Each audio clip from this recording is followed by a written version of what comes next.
Hello, I welcome you all to our YouTube channel that is Learn Zeal, where you learn with zeal. So this is week 3 of January 24 and we are going to discuss general awareness related to your XAT, CMAT, CUET, MICAT and other such exams.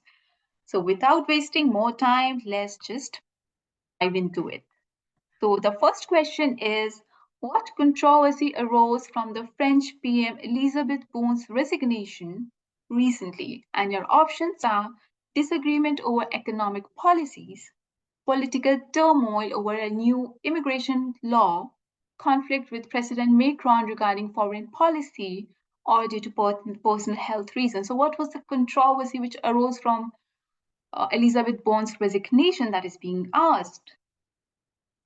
And it is, I feel, a fairly easy question to guess if you have been, reading at least lightly for the past year or so.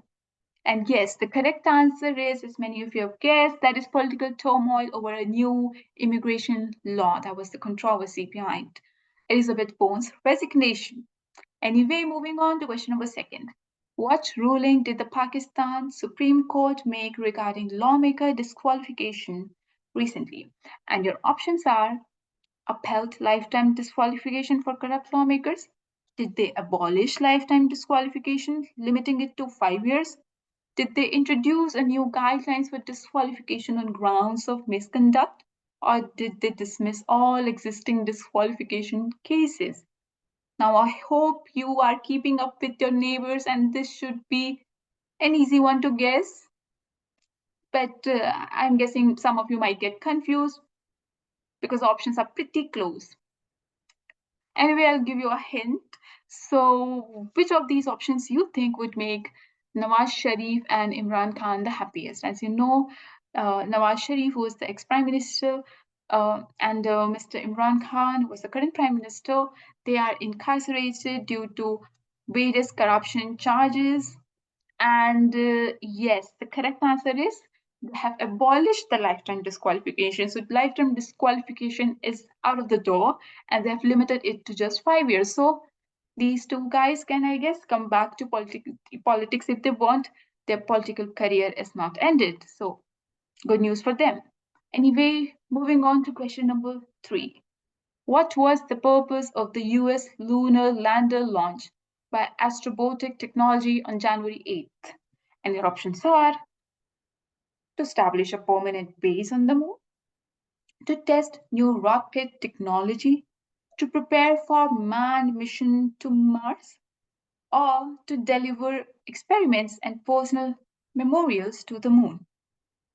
So we are being asked what was the purpose of US lander launch by this company. And even if you're just making a guess, option C is pretty bad because lunar means moon, so it is somewhat related to moon. So it must not happen at Mars. So C is out. So between A, B, and D, what do you think it might be? No, I'm getting a lot of A. It's not A, it's D. They are not yet building a home in moon, though we all would like that for now. Anyway, and the correct answer is to deliver experiments and personal memorials to the moon. Yes, that's correct. Anyway, moving on to question number 4. What was the outcome of Bangladesh journal election held on January 14th? So basically, who won, who lost, all the deeds. And your options are, did Sheikh Hasina secure a record 4th straight term? Did the main opposition party, BNP, that stands for Bangladesh National Party, won a majority? The elections were declared invalid due to a low voter turnout, or did a coalition government was formed? This was in news a lot, and there was also some controversy and some objections by international bodies on these elections, and also some controversy and some objections by the opposition party. So what do you think was the outcome? Well, Sheikh Hasina secured a record 4 straight terms. So this lady again won. And she is from which party? I want you to answer in the comments below. Yes, she's from Awami League. So congratulations, Sheikh Hasina. And as you might be aware, we have good cordial relations with Sheikh Hasina and Bangladesh. So that is good news for us. Anyway, question number 5. What is accusation? What was the accusation made by South Africa against Israel at the UN's ICJ, that is International Court of Justice, in this month? And your options are: what was the accusation made by South Africa against Israel? You should keep that in mind. And options are: illegal occupation of Palestinian territories, economic sanctions against Gaza, genocidal act in Gaza, or violation of international trade laws.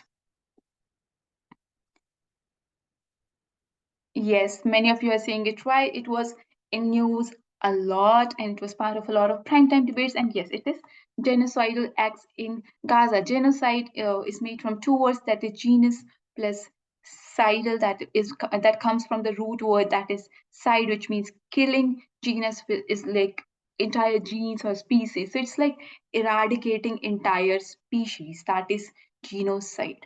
So South Africa has accused Israel of genocidal acts in Gaza. Anyway, moving on to question number 6, that got too dark. So, what has led to Microsoft overtaking Apple as the most valuable company recently? So, how has Microsoft won?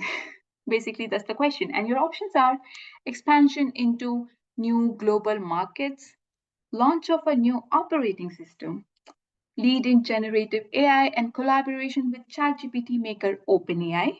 Or was it merger and acquisition of major tech company? Now you might have heard that they were, acquiring in discussion to acquire Activision Blizzard, which is like a big gaming company.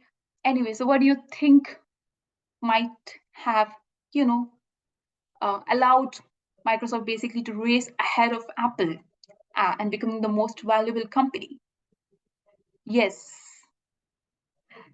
it is correct. So, because of their collaboration with the ChatGPT maker OpenAI and generative AI, and their lead in generative AI, they have overtaken Apple.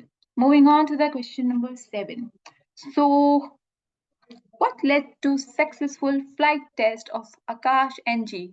NG stands for new generation. It is basically like iPhone Pro Max or iPhone 15 Pro Max missile by DRDO. So what has led to the successful test? So here this is Akash 1S, which is the older version, and this is Akash NG, which has like higher range and other multitudes of new things.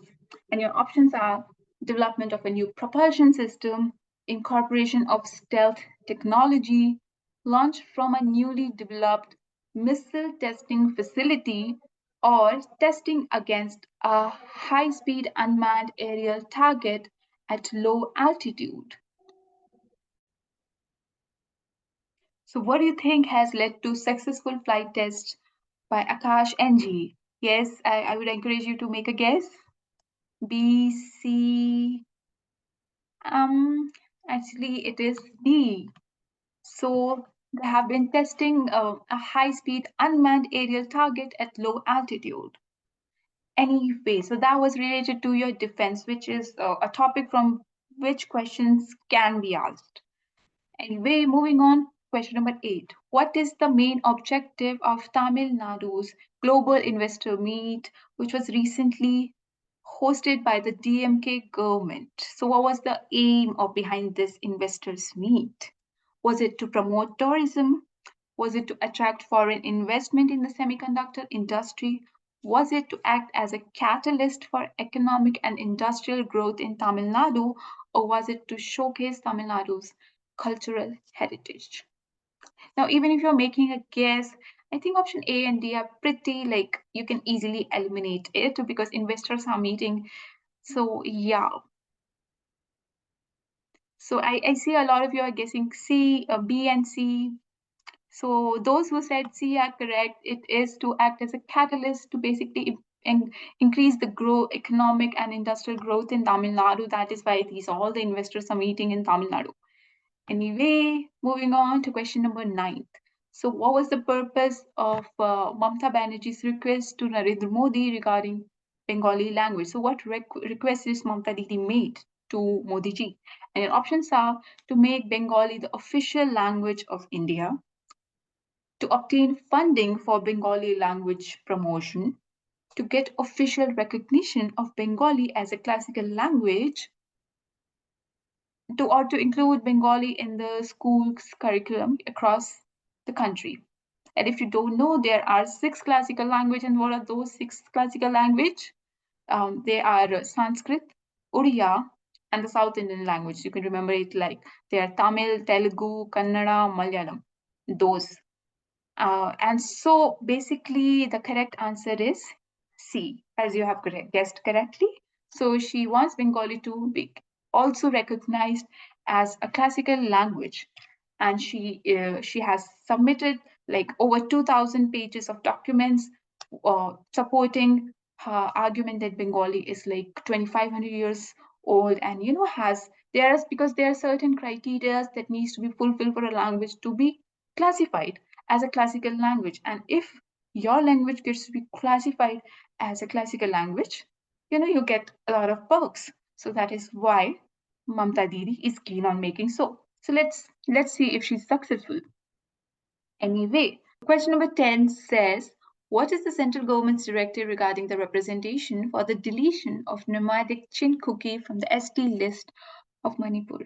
Now, जैसे कि आप लोग को पता होगा, there has been this recent controversy between Mites and Cookies. So Mites, who are Mites? Mites are basically a majority Hindu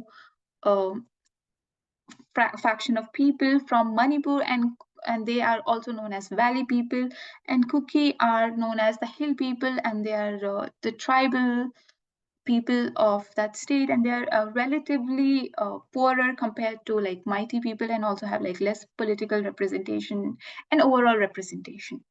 So now that we have the background, so the question is, what is the central government's directive regarding the representation for the deletion of nomadic Chinkuki from the ST list in Manipur? And your options are immediate removal of nomadic Chinkuki from the list, rejection of the proposal for Maitai, Maitai, इतना गंदा क्यों कर रही हूँ मैं?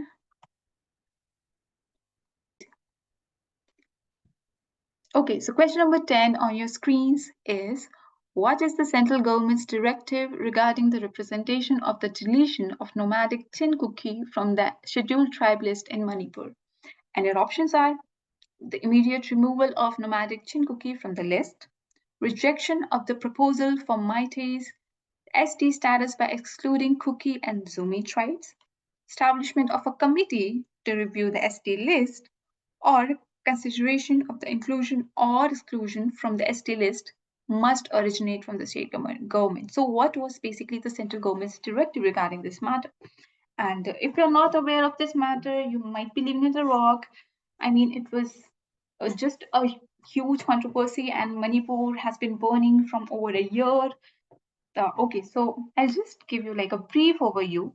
So Mighty are also known as like the Valley people, and they are like 80%. They live in like the 80% land of the money.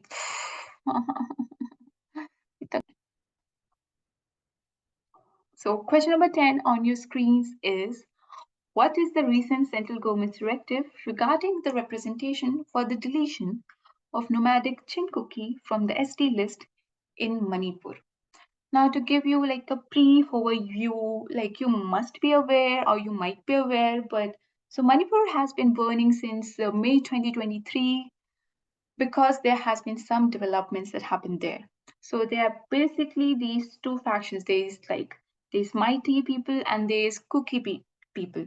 So mighty people are majority and majorly Hindu, and they reside in the valley region, and they like occupy like the 80% land in Manipur.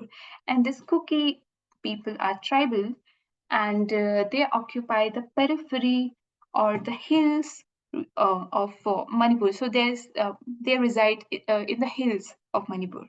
and there has been some conflict between them because according to a recent Manipur's High Court directive, uh, even Maitis were getting, say, included in the SD list, which Maiti people think is not correct. So they had, you can say, a lot of violent, uh, and there was a lot of violence. There were a lot of burnings. It got ugly, and anyway, so that was a tangent. And okay, so let's come back to our question. So what is the central government's directive? That is our question. And our options are the immediate removal of nomadic Chinkuki from the list, rejection of the proposal for Meitei's ST status by excluding Kuki and Zumi tribes, establishment of a committee to review the ST list, or was it the consideration of inclusion, exclusion from the list must originate from the state governments? What do you think the central government basically said? And this is, I think, a little difficult one. It is D, that is consideration of inclusion and exclusion from the SD list. It must originate from the state government. That's what the central government said. Anyway, moving on to the question number 11. So what is the significant milestone achieved by National High Speed Rail Corporation Limited, NHSRCL, and its logo is also pretty cool. It looks like a bullet train. Okay, so what is the significant milestone achieved by National High Speed Rail Corporation Limited for the Mumbai-Ahmedabad bullet train project? So what was that milestone? And your options are completion of 100% land acquisition, inauguration of the first phase of train service, completion of the undersea rail tunnel, or the launch of the first bullet train prototype. So what do you think was the milestone? A lot of you are saying D. It's not D, it is A. So they have completed the 100% land acquisition for this project, which is good news. Anyway, this is homework time, and this question I expect you to answer in the comments below. So you're basically asked to match the recently published books with their corresponding authors. And yes, please let us know in the comments below what do you think the answer is. And with this, it's a wrap. And I would encourage you to subscribe to this video, press the bell icon, maybe drop a like, and let us know your thoughts so we feel a bit more motivated to prepare more helpful content for you. And thank you and have a great week.